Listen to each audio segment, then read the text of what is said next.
Like अब किसी नई जगह पे आपकी जॉब हो जाए तो जो पहला बंदा आपको मिलता है जॉब के पहले दिन, वो आमतौर पे ऐसा होता है जो कहता हो किथे फंस गए, कहाँ आ गए हो, फर्दी। और आपने ये सोचा भी नहीं कि ये नामाकूल आदमी जो मुझे कह रहा है कि ये बहुत बुरी जगह है और तुम कहाँ फंस गए हो, खुद यहाँ क्या कर रहा है।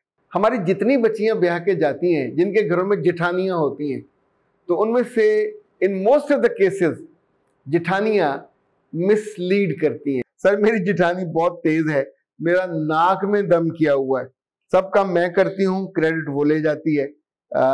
नाजिमा ने कहा सर जी घर की सबसे बड़ी बहू ही अपनी देवरानी की इंसल्ट करे तो बंदा क्या करे।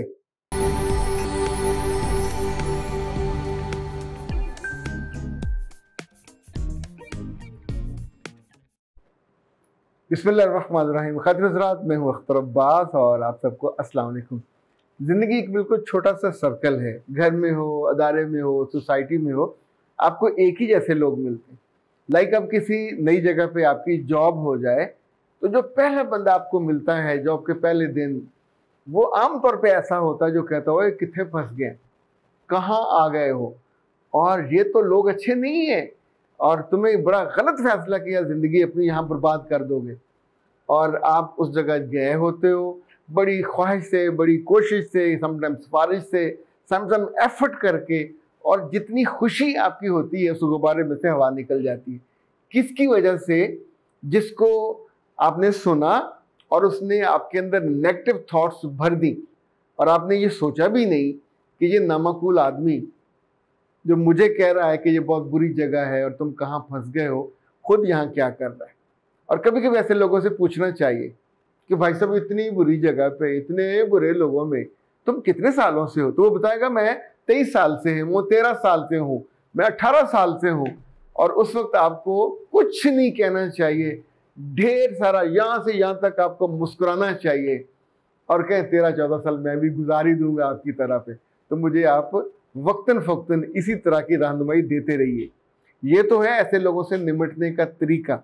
हमारी जितनी बच्चियां ब्याह के जाती हैं जिनके घरों में जेठानियां होती हैं, तो उनमें से in most of the cases जेठानियां मिसलीड करती हैं, मिसगाइड करती हैं और अपनी कमियां, कोताहियां, कमजोरियां अपनी सास की और उस खानदान की बना के पेश करती है। ये मैं इसलिए कह रहा हूँ, इतने ज़्यादा केसेस, यानी ये फाइल भरी हुई है उन शिकायतों से जो बेटियों को अपनी जेठानियों से हैं। ये हो सकता है कि आप अगर पहले वहाँ बहू बन के चले गए हो तो अल्लाह की बंदी जो नई लड़की आ रही है उसको दोस्त बना लो, छोटी बहन बन जाएगी, आपके काम भी खुशी खुशी करेगी, क्योंकि उसने एडजस्ट होना है। पर जब आप उसकी ज़िंदगी में जहर भरते हो, ऑलमोस्ट जो बहुत कॉमन शिकायत है, जेठानियाँ काम नहीं करती, काम लेती हैं, शिकायतें लगाती हैं, और तीसरा सारा काम देवरानी करे और उसके बाद क्रेडिट इतनी वो महारत से ले जाती हैं कि सारा काम मैंने किया। इस पर मिस अली ने भी कहा सर मेरी जेठानी बहुत तेज है, मेरा नाक में दम किया हुआ है, सब काम मैं करती हूँ, क्रेडिट वो ले जाती है। नाजिमा ने कहा सर जी घर की सबसे बड़ी बहू ही अपनी देवरानी की इंसल्ट करे तो बंदा क्या करे, और क्या सास से बात करनी चाहिए। अच्छा सर जी घर में लड़की जेठानी बन जाए तो वो नई लड़की से कैसे एडजस्ट करे, क्या वो भी अपनी जेठानी की तरह जिसने उसकी इंसल्ट की होती है और तंग किया होता है, तो क्या वो भी यही रिपीट करे? ये नूर का है सवाल। अब आप सोचिए कि ये वो कंटेंट है जो बच्चियां बर्दाश्त करती हैं। आसान जवाब तो ये है कि अगर आपकी जेठानी बुरी है तो आपको बुरा नहीं बनना चाहिए, पर हम सबको बुरा बनने में मज़ा आता है, दूसरे को डिसग्रेस करने में, डिग्रेड करने में हमको शायद अंदर से कहीं खुशी होती है। जो औरत ये नहीं करेगी, यकीन कीजिए आपकी दुआओं में रहेगी, आपकी आंखों में रहेगी, आपकी उंगली की पोरों पे रहेगी, उसके काम करते हुए आप दुखी नहीं होंगे।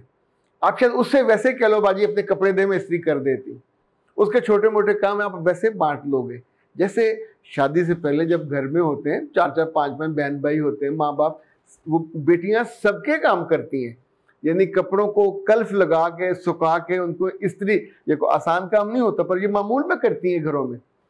मेहमान जितने मर्जी आ जाएं उनको एडजस्ट करना, बहन भाइयों को वक्त पे खाना देना, वक्त पे तैयार करना, हर चीज़ की ये बच्चियां घरों में ट्रेंड होती हैं।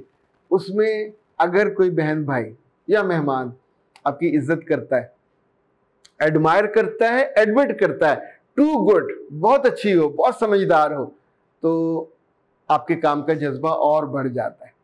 ये जो देवरानी होना है और जेठानी होना है, ये मामूल के रिश्ते हैं। वैसे इस्लाम में तो इस तरह के रिश्ते नहीं हैं, लेकिन हम चूँकि अरब में नहीं रहते, पाकिस्तान में रहते हैं, तो पाकिस्तान, हिंदुस्तान, बांग्लादेश, नेपाल, ये जो सारा खित्ता है इसमें यही रिश्ते चलते हैं और इनको छोड़ा नहीं जा सकता, इनका इनकार भी नहीं किया जा सकता। सो अब अहम मसला ये है कि इनके साथ एडजस्ट, इनसे ना सुबह शाम लड़ा जा सकता है, ना सुबह शाम इनकी शिकायतें लगाई जा सकती हैं। आप शिकायत लगाओगे और फंस जाओगे, क्योंकि जहां शिकायत की जाती है सिर्फ उसी को बुला के कहना वो आपसे पहले से है, सो उसके वोट ज़्यादा होंगे, उसका मियाँ भी आमतौर पर तगड़ा होता है। और जहां आपका मियाँ अच्छा हो तो पहला काम ये कीजिए कि अपने मियाँ को उसमें ले, लूप में ले, उससे अंडरस्टैंडिंग हो कि बाजी बहुत तंग करती है, और मियाँ के थ्रू ये हो जाए कि अपनी अम्मा से कराएगा, उस जिठानी से नहीं कराएगा, आपके काम बट जाए। धोए कौन, इस्त्री कौन करे, पकाए कौन, रोटी कौन पकाए, नाश्ता कौन कराए, ये चीज़ें तकसीम हो जाए तो ये बहुत सारे मसाइल नहीं होते। इसी तौर पे मेहमानों के आने पे अगर ड्यूटी आपकी लग जाए तो मेरे बच्चे ये पल्लू से बांध लें, जो ज़्यादा मोहब्बत करती है, मेहनत करती है, खिदमत करती है, एंड ऑफ द डे तारीफ सारी उसी के लिए होती है। ये जितने लोग हों, मर्द हों या औरतें हों, जो जालसाजी करते हैं, दूसरा का क्रेडिट लेके खुद वो बड़ा बनने की कोशिश करते हैं, कुछ दिन इनका चल जाता है, ऐसा नहीं है कि ये इनकी चालाकी चलती नहीं है, कुछ दिन चल जाती है, पर ये वक्त बहुत जल्दी आ जाता है। इवन उनके बच्चे भी जानते होते हैं कि अम्मा चक्करबाज है और कैसे काम कोई करता है। अच्छा, हमने ये यूनिवर्सिटियों में देखा कि जब आप ग्रुप में काम करते हैं तो एक दो लोग काम करते हैं और एक दो लोग ऐसे होते हैं जो स्लीपिंग पार्टनर ही होते हैं, कख नहीं करते, पर जिस रोज प्रेजेंटेशन हो वो सबसे ज़्यादा खूबसूरत बन के आते हैं और ऐसा बयान करते हैं कि सर हमारी टीम ने ये किया और ये बड़े अच्छे हैं और हमने उसमें ये भी किया।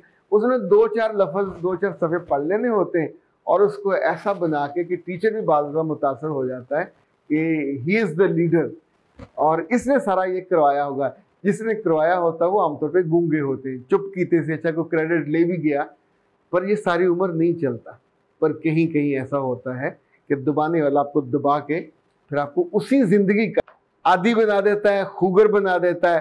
फिर आप अकेले कमरे में रोते हो, बाकियों के सामने आप बात नहीं कर पाते, चूँकि आप उस जुल्म और ज़्यादती के साथ कंफर्टेबल हो गए होते हो, मैं क्या करूं।